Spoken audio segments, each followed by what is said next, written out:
오늘 우리에게 들려지는 하나님의 말씀은 신명기 8장입니다. 구약성경 신명기 8장,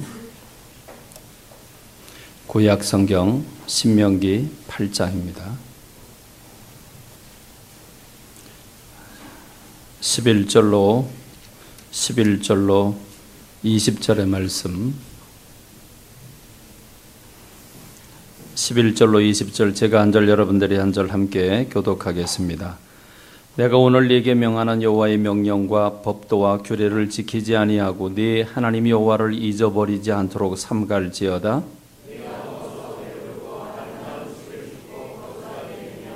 또 네 소와 양이 번성하며 네 은금이 증식되며 네 소유가 다 풍성하게 될 때에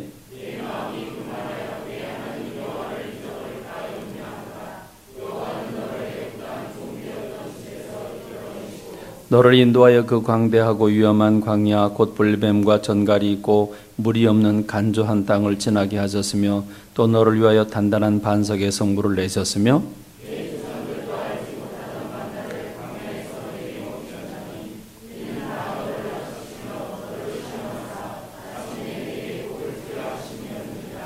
그러나 내가 마음에 이르기를 내 능력과 내 손의 힘으로 내가 이 재물을 얻었다 말할 것이라.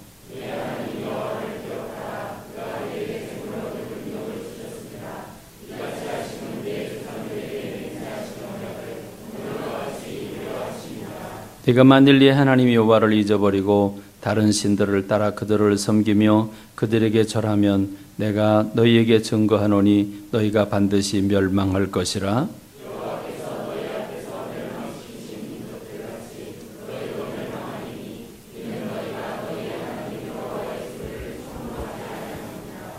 아멘.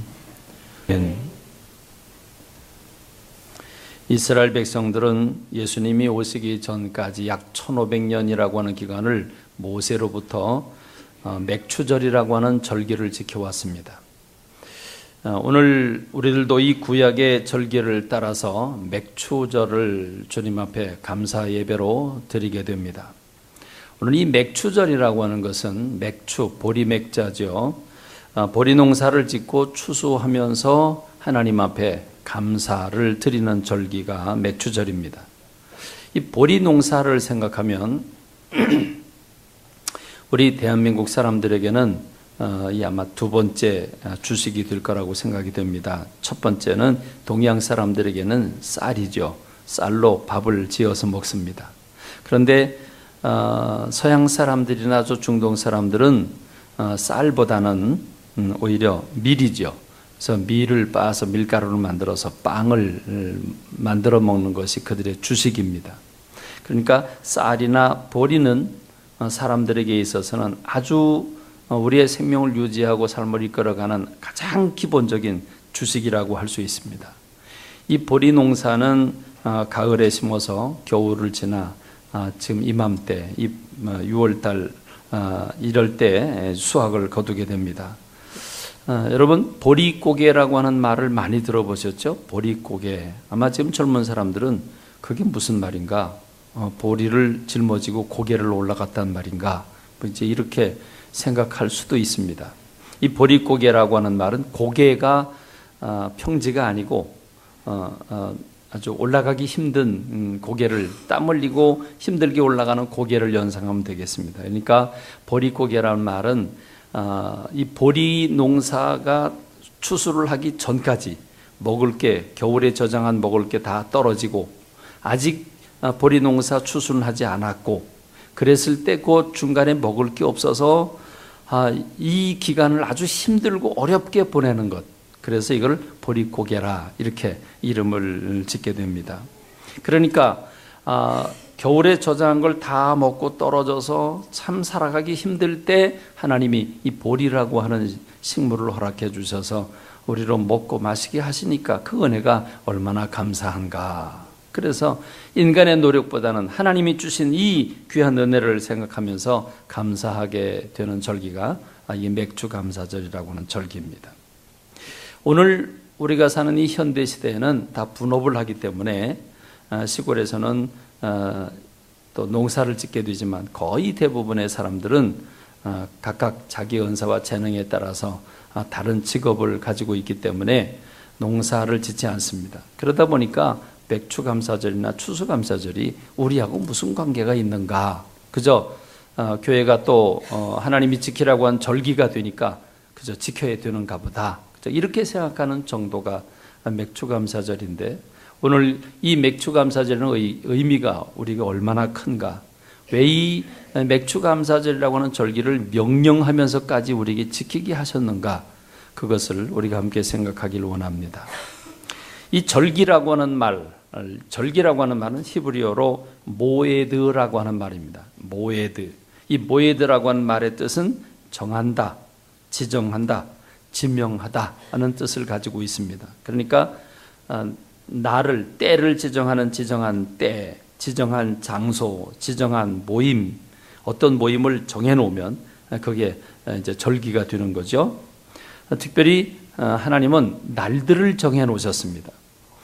레위기 23장 2절에 보면 이것이 나의 절기들이니 너희가 성회로 공포할 여호와의 절기들이니라. 그리고 절기를 지키라고 쭉 말씀을 하시는데 어떤 절기가 있냐면 안식일을 지켜라, 유월절을 지켜라, 맥추절을 지켜라, 나팔절을 지켜라, 또 숙죄일을 지켜라, 또 초막절을 지켜라. 이렇게 여러 가지 절기를 이야기하고 있습니다. 근데 이 절기들 특별히 출애굽기에 보면 세 가지로 간추렸죠. 너는 매년 3차 내게 보일지니라. 근데 그 매년 3차 보여야 되는 게 뭐가 있습니까? 유월절과 맥추절과 수장절. 수장절은 또 다른 말로 초막절. 이렇게 세 가지 절기로 간추리고 있는데, 이 레위기 전체를 보면 하나님이 절기로 지키라고 명명한 것이 몇 가지 특징이 있습니다. 특별히 날짜로 못을 박았는데 이 날짜를 어떻게 못을 박았냐? 첫 번째는 매주 중에서 하루를 정해줬습니다. 매주, 주간 단위죠. 우리가 주간 단위로 살죠. 주간 단위 중에서 하루를 하나님께 아주 못 박아서 영광 돌려드리고 쉼의 날로 정해놓은 것, 그게 안식일이죠. 안식일을 정해놓으셨습니다. 그런가 하면 매달, 우리가 매달을 살아가고 있는데 매달 중에서 첫날, 이건 첫 열매의 의미가 있습니다. 한 달의 일과를 시작하기 전에 첫날을 하나님께 드리는, 이걸 월삭이라고 하는 절기를 지키게 하셨습니다. 그런가 하면 매년 드리는 절기가 있습니다. 매년 때에 맞춰 드린 절기, 조금 전에 말씀드린 유월절을 비롯해서 맥추절, 나팔절, 속죄일, 초막절, 이런 것들이 매년 지켜야 될 절기들에 속합니다. 그런가 하면 하나님은 7년 주기로 매 7년마다 안식년을 지키게 했습니다.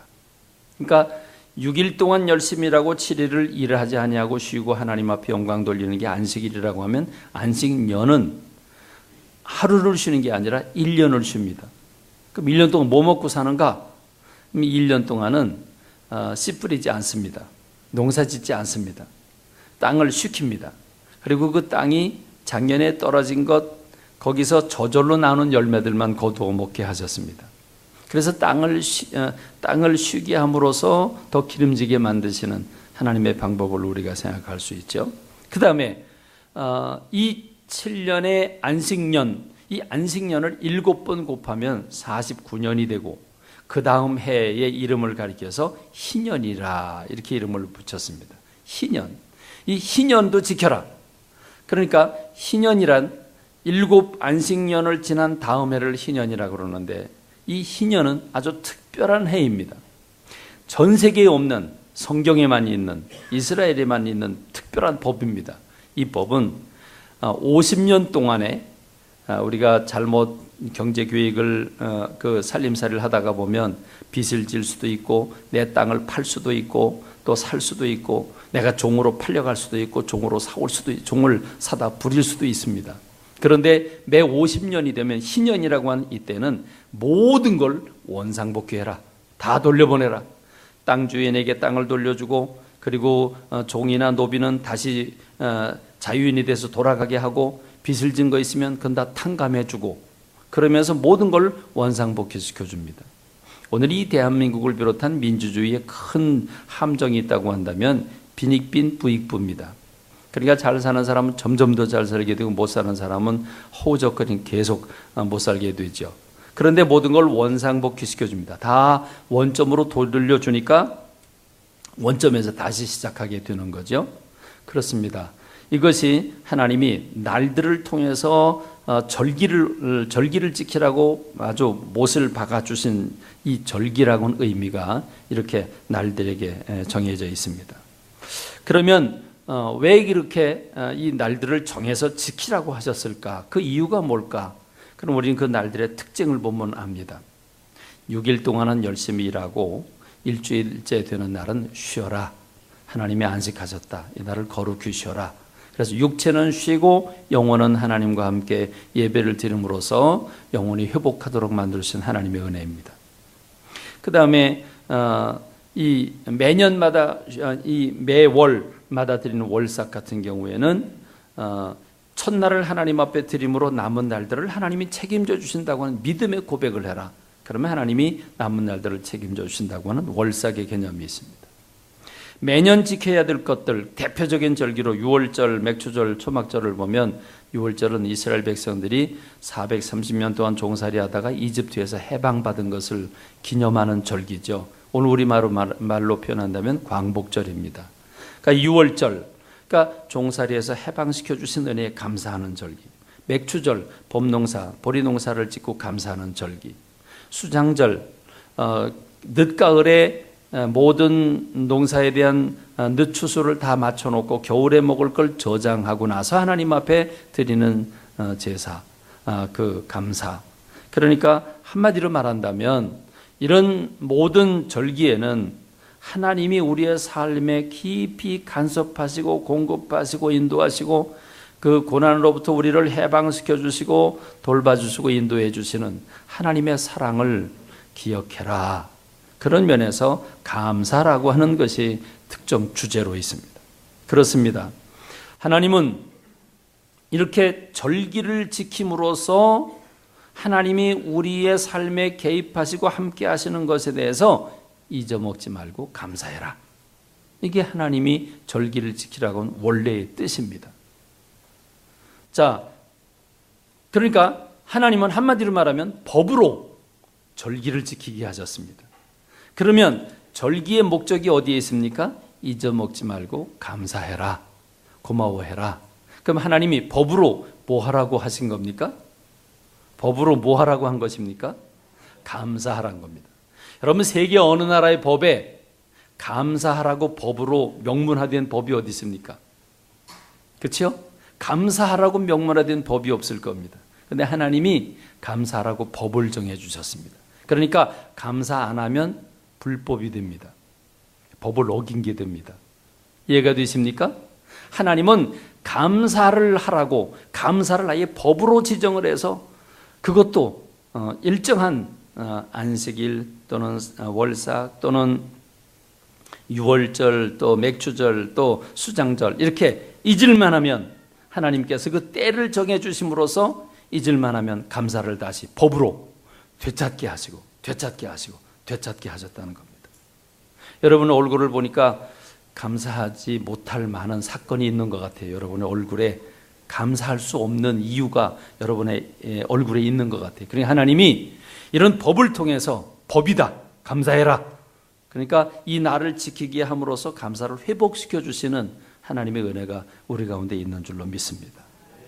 자, 이 감사라고 하는 것 사실 깊이 생각해 보면 인간이 가져야 할 이 땅에서 우리가 행동해야 할 제1의 덕목입니다. 이 감사는 하나님의 은혜에 대해서 시인하고 고백하고 인정하는 것이 감사가 아니겠습니까? 시편 109편 30절에 보니까 내가 입으로 여호와께 크게 감사하며 많은 사람 중에서 찬송하겠습니다. 이렇게 고백하고 있는 모습을 봅니다. 그러니까 내가 입으로 여호와께 크게 감사한다. 입술로 주님 앞에 감사를 표현하는 것이죠. 여러분, 감사는 입술로 하나님이 우리에게 은혜를 베풀어 주셨다고 하는 것을 시인하는 행위입니다.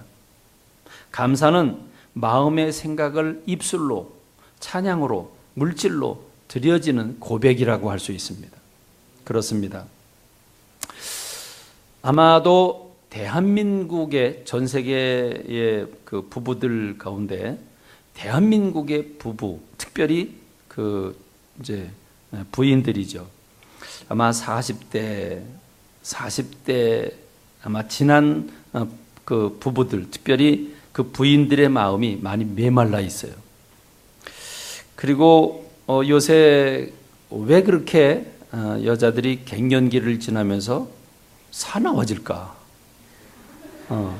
갱년기를 지나면서 그렇게, 물론 이제 이걸 의학적으로 설명을 해보자면 남성 호르몬이 많이 나와서 더 와일드해지는 건 사실인데, 와일드를 넘어서 가지고 이 좀 문제가 될 정도로 왜 여자들이 강해질까? 그 이유는 젊은 시절부터 남자들이 부인에 대해서 고마움을 표현하지 않은 그 공격이 바로 이 갱년기 이후에 나타나는 여성들의 반란이다. 이렇게 좀 정의를 내리고 싶습니다. 왜냐하면 대한민국의 남자들 치고 지금 뭐 20대, 30대는 너무 많이 해서 탈입니다만은 적어도 40대, 50대를 지난 남자들은 좀 가부장적인 분위기가 있어서 이 한국에, 그래서 부인에게 고맙다고 하는 말을 별로 안 합니다. 사랑한다고 하는 말을 별로 안 합니다. 모르긴 해도 우리 정건우 장로님도 아마 몇십 년 살면서 아마 10손가락도 안 했을 것 같아요. 제가 볼 때 그럴 것 같아요. 안 살아봤지만 그럴 것 같아요.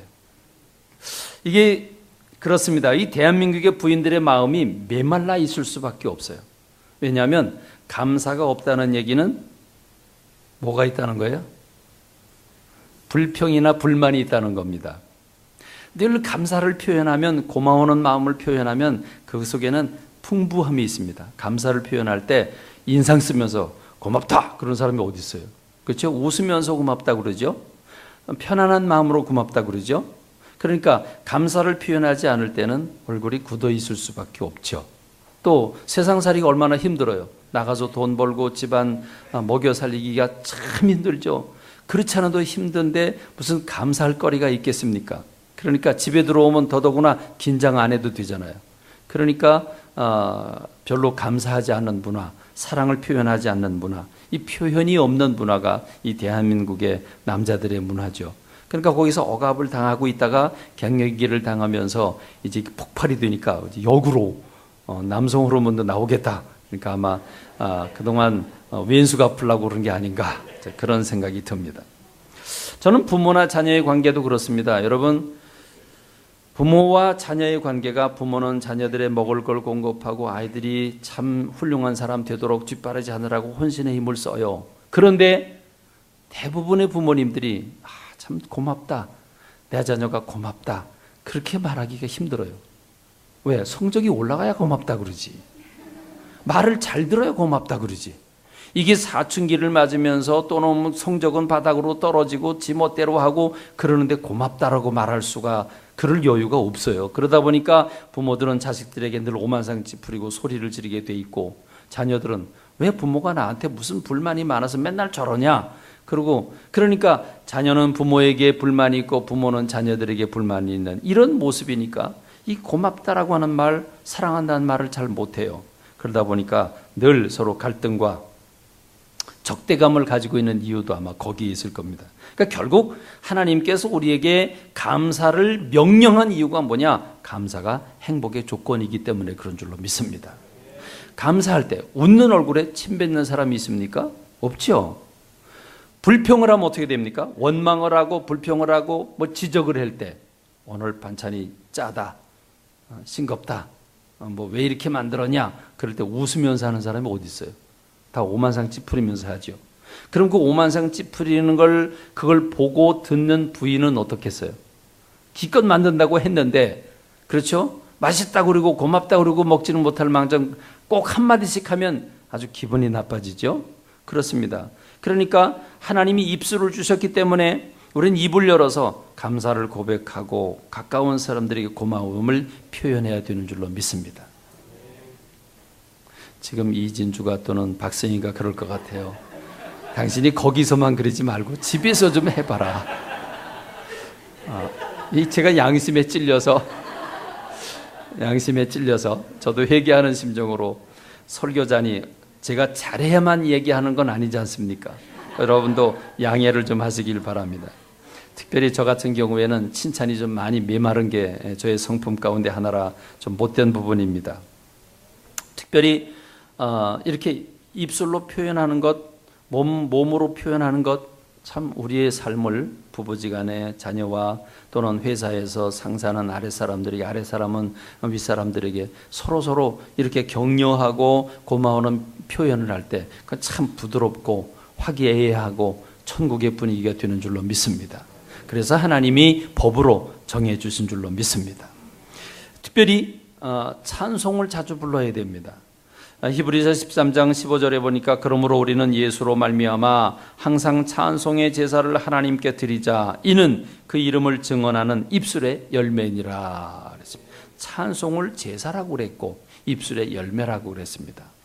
여러분 대답을 안 해도 좋아요. 속으로 여러분 생각하고 대답해도 됩니다. 이번 한 주간 동안 여러분이 입을 열어서 목소리를 내면서 찬송한 게 몇 곡이나 됩니까? 한 주간 동안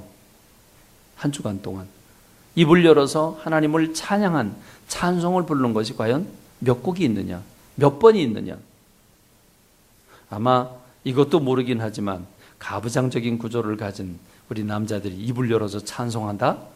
그럴 마음도 안 나오고 그럴 여유도 없죠. 그러니까 늘 입을 꾹 다물고 있으니 그게 찬바람이 휑휑 나지 않겠습니까?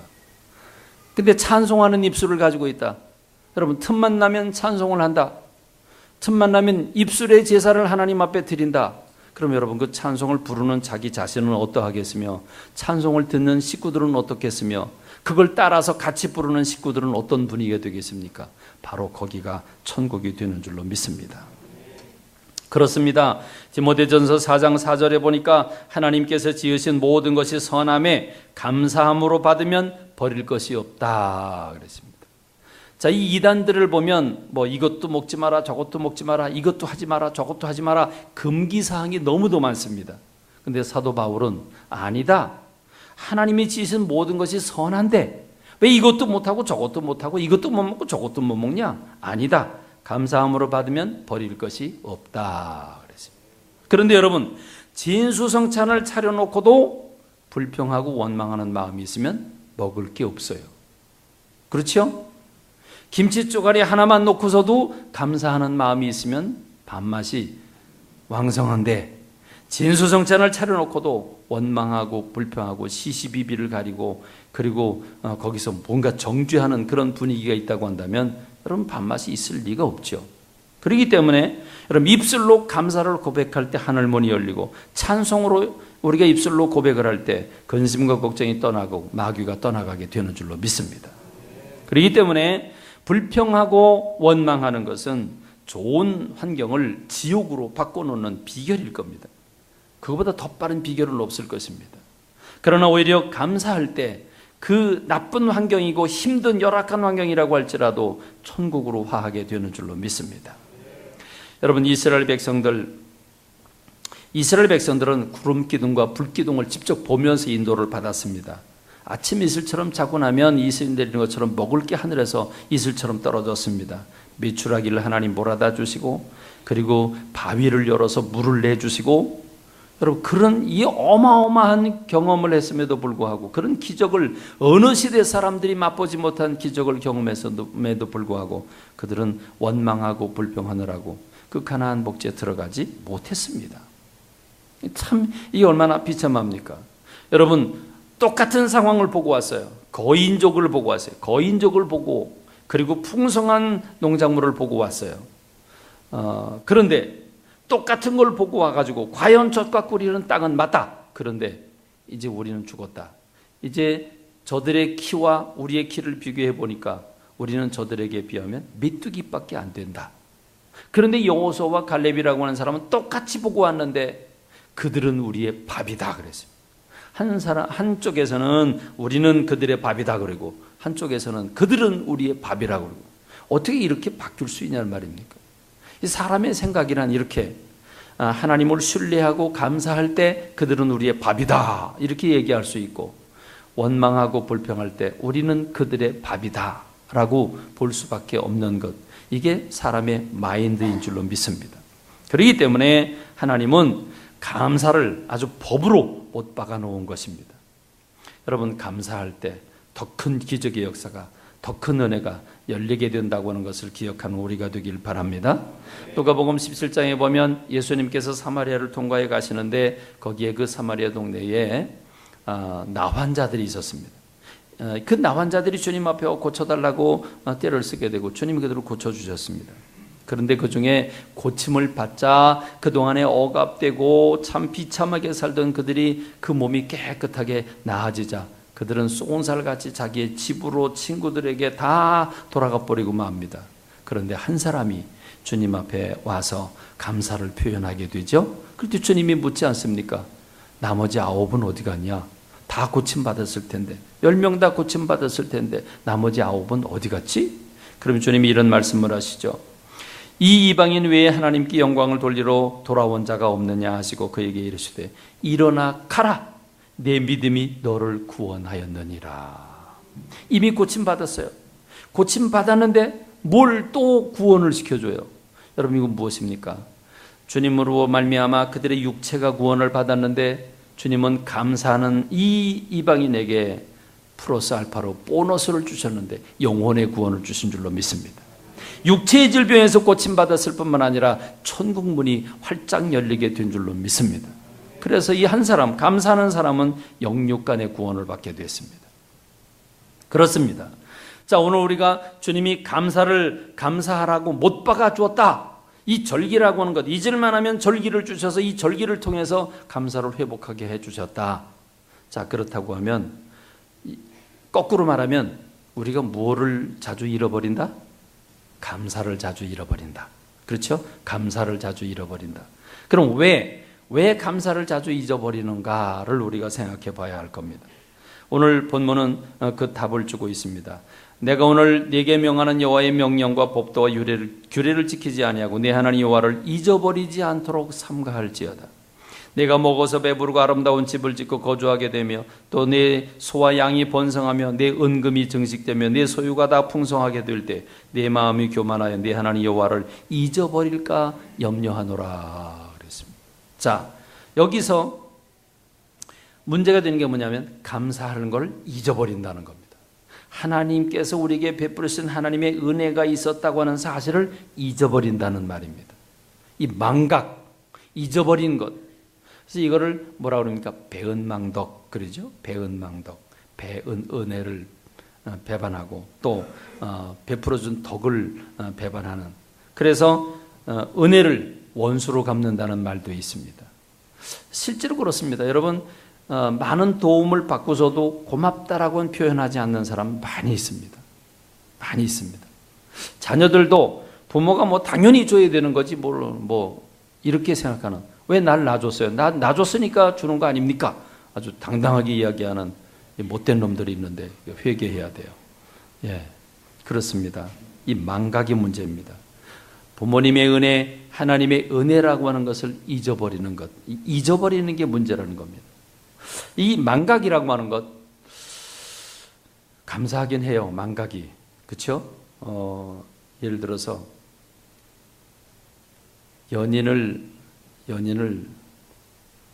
연인과 헤어졌어요. 그래서 상처를 받았어요.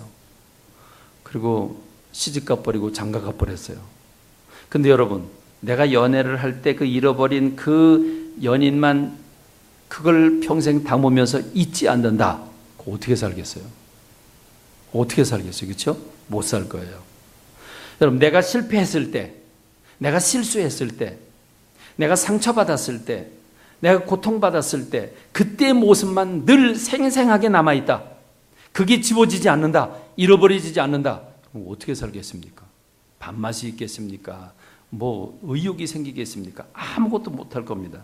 그러니까 이 잊어먹는다는 것, 망각이라고 하는 건 참 하나님의 좋은 선물이기도 합니다. 그런데 잊어먹을 걸 잊어먹어야지 은혜는 잊어먹으면 안 된다는 말입니다. 하나님의 은혜까지 잊어먹으니까 문제가 된다는 것입니다. 자, 하나님의 은혜를 잊어버리는 이유가 뭘까? 이 은혜를 잊어버리면 어떻게 되는가? 이게 중요합니다. 사실 여러분, 우리 사람들의 삶을 가만히 생각하면 짐승보다도 못해요.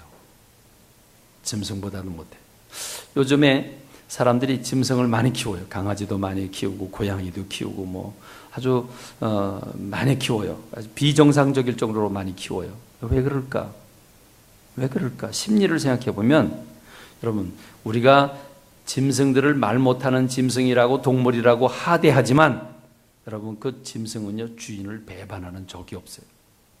그렇죠? 사람들이 짐승을 갖다 내버릴 망정 그 짐승들은 주인을 배반하는 적이 없어요. 참 신실해요. 주님의 사랑을 결코 배신하는 예가 없어요. 그렇습니다. 그러니까 사람과 사귀기 너무 힘드니까 이런 짐승을 사귀는 게 아닌가, 그런 생각이 들기도 합니다. 어쨌든 인격을 가진 사람들인데 인격적으로 행동하지 않고 성공에만 눈이 어두워서 달면 삼키고 쓰면 뱉는 사람들이 얼마나 많아요. 여러분, 우리 주변에 얄팍한 처세술에 매달린 사람들이 얼마나 많아요. 성공하는 사람들 거의 대부분이 줄서기 잘하는 사람들임을 우리가 이미 알고 있습니다. 그렇습니다. 이런 세상 속에서 주님이 우리에게 명령하는 이유가 뭐냐? 이 이스라엘 백성들을 보라는 겁니다. 이스라엘 백성들이 왜 잊어먹었는지를 보라는 겁니다. 그래서 신명기인데, 오늘 이 신명기는 누구에게 지금 이 설교를 합니까? 이 신명기, 지금 모세가 설교를 하고 그 설교를 듣는 사람들이 누구냐? 그러면 여러분, 이스라엘 백성들, 출애굽한 이스라엘 백성들이 아닙니다. 그렇죠? 출애굽한 이스라엘 백성들, 제1세대가 아닙니다. 그러니까 10가지 재앙을 보고 죽음의 천사가 지나가고 애굽 사람들이 다 죽어지고 그리고 홍해 바다를 건너고 그걸 경험한 제1세대가 아닙니다. 그럼 누굽니까? 제2세대입니다. 왜 2세대입니까? 1세대는 원망하고 불평하다 다 죽었기 때문입니다. 그리고 제2세대가 지금 이 설교를 듣고 있는 겁니다. 이 잊어먹지 말고 감사해라, 이 명령을 누가 듣고 있느냐? 원망하고 불평한 그 부모의 자식들입니다. 그들이 지금 이 요단강만 건너가면 곧바로 젖과 꿀이는 가나안 땅인데, 그 요단강 건너가기 전에 하나님께서 그들로 하여금 내 부모들을 봐라, 내 부모들이 원망하고 불평하다가 40년 동안 여기 이 광야에서 장사 지내지 않았는가?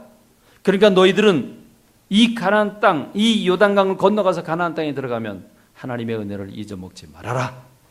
그걸 명령으로 법으로 주고 있는 게 신명기라는 말씀입니다. 민수기 14장 26절에 보면 여호와께서 모세와 아론에게 말씀하여 이르되 나를 원망하는 이 악한 회중에게 내가 어느 때까지 참으랴. 이스라엘 자손이 나를 향하여 원망하는 바 그 원망하는 말을 내가 들어노라. 그들에게 이르기를 여호와의 말씀에 내 삶을 두고 맹세하노라. 너희 말이 내 귀에 들린 대로 내가 너희에게 행하리니 너희 시체가 이 광야에 엎드러질 것이라. 너희 중에서 20세 이상으로 계수된 자 곧 나를 원망하는 자 전부가 여분네 아들 갈렙과 눈의 아들 여호수아 외에는 내가 맹세하여 너희에게 살게 하리라 한 땅에 결탄코 들어가지 못하리라. 너희가 사로잡히겠다고 말하던 너희의 유아들은 내가 인도하여 드리리니 그들은 너희가 싫어하던 땅을 보려니와 너희의 시체는 이 광야에 엎드러질 것이요 너희 자녀들은 너희 반역한 죄를 지고 너희의 시체가 광야에서 소멸되기까지 40년을 광야에서 방황하는 자가 되리라 그랬습니다. 여러분, 참 비참하죠. 제1세대, 홍해바다를 건너왔던 제1세대는 지금 이 40년 동안 광야에서 뼈가 다 묻어졌습니다. 왜요? 그들이 정탐꾼을 보내고 나서 차라리 우리가 광야에서 죽는 편이 낫다, 그들이 입술로 고백을 했기 때문에 하나님이 그래 너희들의 소원대로 이 광야에서 죽게 하마. 그리고 광야에서 묻었습니다. 원망하고 불평한 죄가 이렇게 크다는 것입니다. 그러므로 이스라엘 백성들이 제2세대가 부모 세대를 봤으니까 건너가면 잊어먹지 말고 하나님의 은혜를 잊어먹지 말고 감사하라는 것입니다. 그런데 왜 감사하지 않고 그들은 감사하는 마음을 잊어버렸을까? 하나님의 은혜를 왜 잊어버렸을까? 문제는요, 내 소와 양이 번성하며 내 은금이 증식되며 내 소유가 다 풍부하게 될 때 내 마음이 교만하여 내 하나님 여호와를 잊어버릴까 염려하노라. 문제는요, 풍요로운 게 문제예요. 배부른 게 문제예요.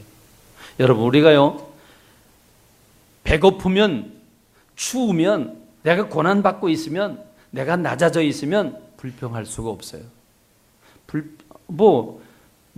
교만할 수가 없어요. 내가 교만할 수가 없죠. 내놓을 게 없는데. 그렇죠? 내놓을 게 없어요. 여러분, 누가 교만해집니까? 예쁜 사람이 교만해집니다. 그렇죠? 키도 크고 예쁜 사람들이, 못생긴 사람은 어휴 불쌍하다 저렇게 생겼냐? 돈 많은 사람이 가난한 사람 보면 왜 저렇게 구질맞게 살지? 좀 열심히 일해서 돈 좀 벌지 그럽니다. 건강한 사람이 건강하지 못한 사람 보면 왜 저렇게 비실비실하지? 어휴 참 덜 떨어진 사람 같은 이럽니다. 여러분, 누가 교만해요? 가진 사람이 교만해져요. 그렇죠? 평안하고 배부르고 높이 되고 잘 될 때, 이때 문제가 생깁니다. 교만해집니다. 왜? 이 교만해진 이유가 무엇입니까? 교만해진 이유는 딱 한 가지입니다. 네가 마음에 이르기를 내 능력과 내 손의 힘으로 내가 이 재물을 얻었다 말할 것이라. 내 능력, 하나님의 은혜가 아니고 내 능력으로, 내 실력으로 이렇게 됐다는 거죠. 따져봅시다. 얼굴이 이쁜 게 지 탓이요?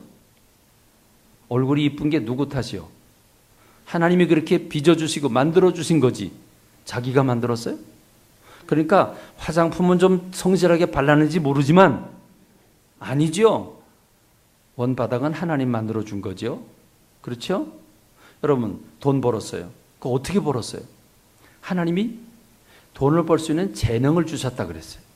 공부 잘했어요. 머리가 좋은 게 물론 후천적으로 열심히 공부한 노력도 있지만, 그러나 하나님이 지혜를 주셨고 명철함을 주셨기 때문에 빠른 효과를 가져올 수 있었지. 아예 머리가 IQ가 100도 안 돼 봐요. 100도 안 돼 봐요. 노력하는 게 얼마나 힘들겠어요. 그렇지 않겠습니까? 그러니까 자기 게 하나도 없어요. 다 하나님이 주신 거예요. 하나님이 주신 몸이요, 하나님이 주신 재능이요, 하나님이 주신 그런 지혜요, 총명이요, 모든 것이 하나님의 은혜인 줄로 믿습니다. 그런데 내가 잘해서 그랬다, 내 능력으로 했다, 이게 교만함입니다. 그렇기 때문에 여러분, 자기중심적인 사람이 되면 교만하게 되는데, 자기 생각이 옳고 남의 생각이 틀리면 그럼 어떻게 됩니까? 착각에 빠집니다. 그래서 교만해집니다. 그래서 자기 말만 말이고 자기 눈이 보는 것만 보는 거고, 그리고 자기 입만 입입니다. 음식도 이렇게 만들어야 되고 일도 이렇게 해야 되고 판단도 자기가 판단하는 것만 옳습니다. 남이 판단하는 건 다 아니라고 생각을 합니다. 이게 바로 교만입니다. 그렇습니다. 네 하나님 여호와를 기억해라. 그가 네게 재물 얻을 능력을 주셨습니다. 오늘 우리가 읽은 본문의 말씀입니다. 그렇습니다. 교만은 자기를 바라볼 때, 자기만을 붙잡을 때 생기는 착각이 교만이고, 그 교만은 그 사람을 망하게 만드는 패망의 선봉이 되는 줄로 믿습니다. 그렇습니다. 여러분, 대한민국이 왜 이렇게 불평, 불만 천국이 됐습니까? 세월호 사건을 보셨죠? 문창국 후보 낙마 사건을 보셨죠? 여러분, 임병장 사건을 보셨죠? 모든 사건이 하나로 뭉쳐지지 않습니까? 대한민국 사람들은 모두가 다 볼 때처럼 불평하고 원망하고 정죄하고 비판하는 것밖에 없어요. 인터넷 들어가 보세요. 댓글 달아놓은 거 보세요. 도무지 우리 눈으로 읽을 수 없는, 입술을 벌려서 그걸 읽을 수 없는 그런 댓글들이 천지입니다. 천지입니다. 아주 불평천국입니다. 원망천국이고 정죄천국입니다. 왜 그렇게 됐습니까? 잘 살아서 그렇게 됐어요. 여러분, 세계에서 제일 못 사는 방글라데시 사람들이 우리는 행복하다고 고백하고 있어요. 네팔 사람들이 우리는 행복하다고 말하고 있어요. 근데 우리는 그 네팔 사람들이나 여러분 그 방글라데시 사람들이 순간적으로 우리나라에 와서 사는 모습, 자는 모습, 먹는 모습 딱 보면요, 기절을 해도 12번 기도할 거예요. 그렇게 잘 사는 천국이 어디 있어요? 여기가 꿈이냐 생시냐 그럴 겁니다. 그런 그들도 행복해하는데 우리는 이런 환경 속에 살면서도 원망, 불평, 불신, 천지입니다. 왜 그렇게 됐습니까? 자기중심적이기 때문에 그렇습니다. 오늘 성경 말씀이 네 능력으로 네가 모든 걸 얻었다고 하는 판단을 할 때 너는 하나님의 은혜를 잊어버리게 된다 말씀하고 있습니다. 그렇습니다. 우리 모두 자기를 부인하고 하나님의 은혜를 붙잡아야 되는 줄로 믿습니다. 이 절기를 왜 주시는지를 생각하면서 이 절기 앞에서 하나님이 잃어버린 감사를 회복하라고 하시는구나. 잃어버린 사랑을 회복하라고 하시는구나. 너를 부인하고 하나님이신 은혜를 기억하라고 이 감사의 절기를 주셨구나 생각하고, 나는 농사 짓지 않는다고, 나는 보리 농사 안 졌는데 무슨 맥주 감사절이냐고 이렇게 말할 게 아니라, 지난 상반기 동안 우리가 살아오면서 하나님의 은혜로 내가 오늘 존재한다는 것, 하나님 내게 생명을 주셨습니다. 내게 건강 주셨습니다. 재능을 주셨습니다. 일할 수 있는 능력도 주셨고 환경도 주셨고 모든 걸 하나님 붙잡아 주셨습니다. 그러므로 하나님의 은혜인 줄로 믿습니다. 이 은혜에 감사하시기를 바랍니다. 그러므로 이 은혜에 감사하는 건 믿음입니다. 하나님이 나와 함께 하신다고 하는 믿음, 하나님이 공급해 주셨다고 하는 믿음. 그러므로 골로새 2장 7절 너희는 믿음에 굳게 서서 감사함을 넘치게 하라 했습니다.